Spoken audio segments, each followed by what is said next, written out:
साथियों, आज बात करते हैं हम देश के कुछ महत्वपूर्ण बिंदुओं पर,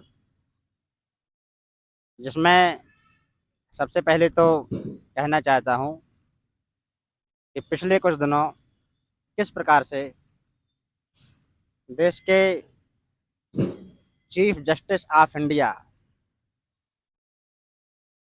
बी आर गवई साहब को सुप्रीम कोर्ट भरे हुए कोर्ट में किस प्रकार अपमानित किया गया। देश को ये समझना चाहिए, जानना चाहिए, युवाओं को, पढ़े लिखे लोगों को ये सब जानने समझने की बहुत आवश्यकता है। अभी हाल ही में हरियाणा कैडर के सीनियर आईपीएस ऑफिसर, जो कि आईजी एडीजी रैंक के अधिकारी थे, उन्होंने वो सुसाइड करने पर मजबूर हुए। कैसे कैसे कोई देश की न्यायपालिका पर हमला करने की सोच रखता है?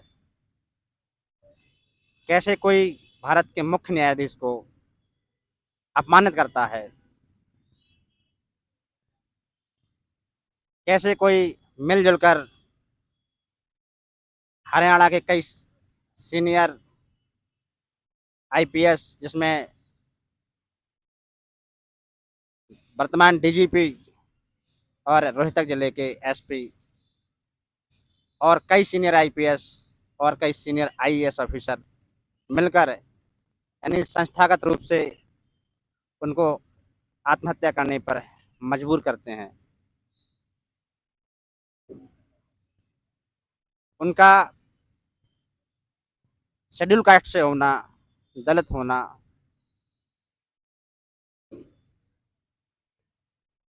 क्या ये उनका अपराध है?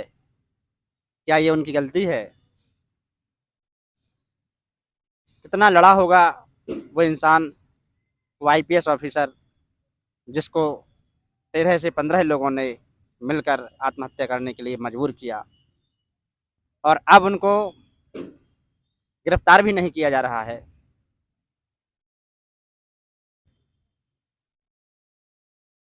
क्या कारण है? वो सुसाइड नोट छोड़ के गए हैं। किस वजह से उनको प्रताड़ित किया गया? न्याय की लड़ाई लड़ने वाला वाला क्या इसी तरह मारा जाएगा? उनके हत्यारों को कोई प्रॉब्लम नहीं, कोई गिरफ्तारी नहीं। जिस संस्था ने मिलजुल कर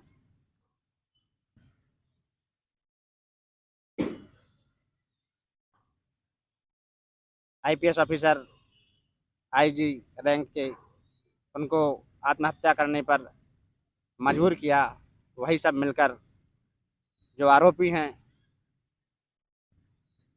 उनको बचाने का प्रयास कर रहे हैं। देखिए, अभी हाल ही का मामला है, 2 दिन पहले का, मध्य प्रदेश के दमोह जिले का। किस प्रकार से इन जातिवादियों ने, ओबीसी ने, पिछड़े वर्ग के कुशवाहा कुशवाहा समुदाय से आने वाले एक बच्चे का, यानी एक लड़के को, किस प्रकार से भरी पंचायत में अपमानित किया गया। इसमें कानून अपना काम कर रहा है या नहीं कर रहा है, क्योंकि सारा सोशल मीडिया पर उसको प्रचारित भी किया जा रहा है। क्या हालत है देश की! क्या यही अच्छे दिन देखने का या दिखाने का समय लाया गया? एक आम आदमी किस जाल में फंस गया, और आज शीर्ष अदालत सुप्रीम कोर्ट भी सुरक्षित नहीं है।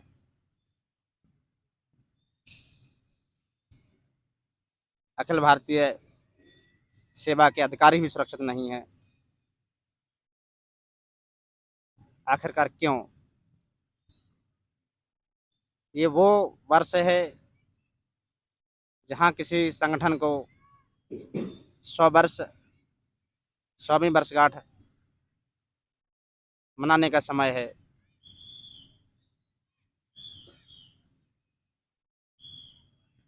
लेकर लेकिन जो है न्याय देने का कोई इरादा नहीं है। न्याय को कुचलने का भरपूर इंतजाम किया गया है। जिस संस्था को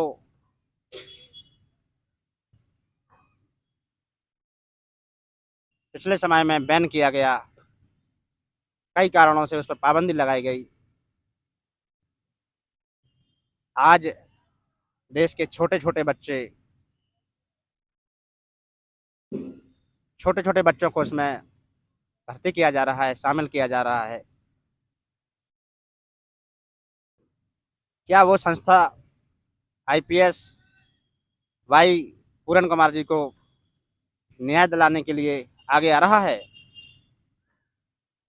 सुप्रीम कोर्ट में जब चीफ जस्टिस को अपमानित किया गया, उनकी क्या प्रतिक्रिया है? वो उस मामले में उनका क्या रुख है? क्या वो लड़ाई लड़ रहे हैं कि देश के शीर्ष कोर्ट को अपमानित होना पड़ा? ये हमला एक सीजीआई पर नहीं, ये देश पर हमला है, देश की न्यायपालिका पर सीधा सीधा हमला है।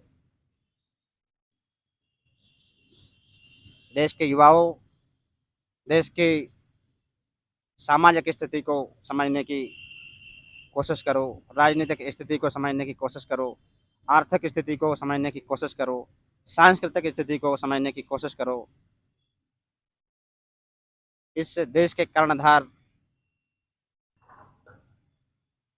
आगे वाले समय में आप लोग ही हो। इस पर गहन मंथन करने की ज़रूरत है। मैं आपसे कहना चाहता हूँ कि जो स्वीकार है उसको मत देखो, उस पर मत चलो। जो सही है उस पर चलने की सोचो। संविधान को, संवैधानिक संस्थाओं को किस तरह अपमानित किया जा रहा है।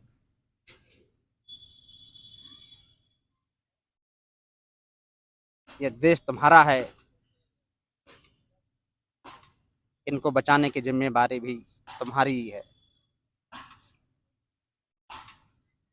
बिना सोचे विचारे, बिना पूरी जानकारी के किसी भी संस्था से ना जुड़े, उसका पूरा इतिहास जानने समझने की कोशिश करें। मैं कह तो रहा हूँ, जो संस्था देश के संविधान को कमज़ोर करे, देश के तिरंगे को कमज़ोर करे,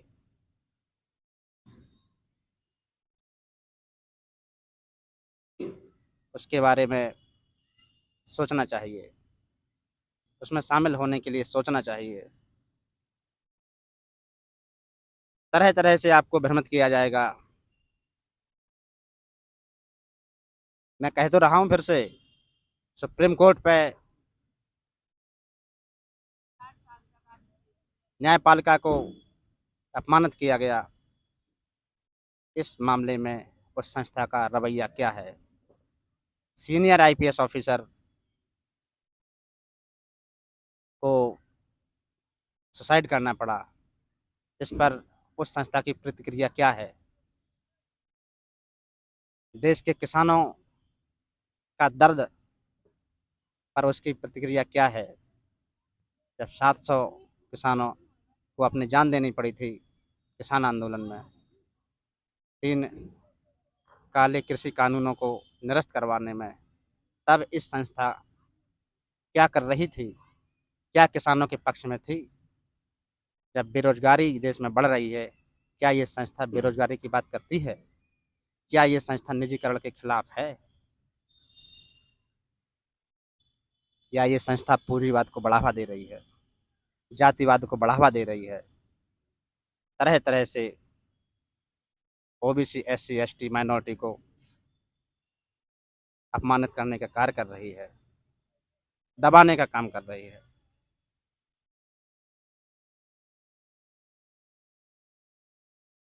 साथियों, ये देश तुम्हारा है, इसे समझने की कोशिश भी तुम्ही को करनी पड़ेगी, इसे चलाने की कोशिश भी तुम्ही को करनी पड़ेगी। जहाँ अन्याय हो वहाँ न्याय दिलाने की कोशिश भी तुम्ही को करनी पड़ेगी। बस इतना ही कहना चाहता हूँ कि जो भी करो सोच समझ कर करो। जय हिंद, जय संविधान।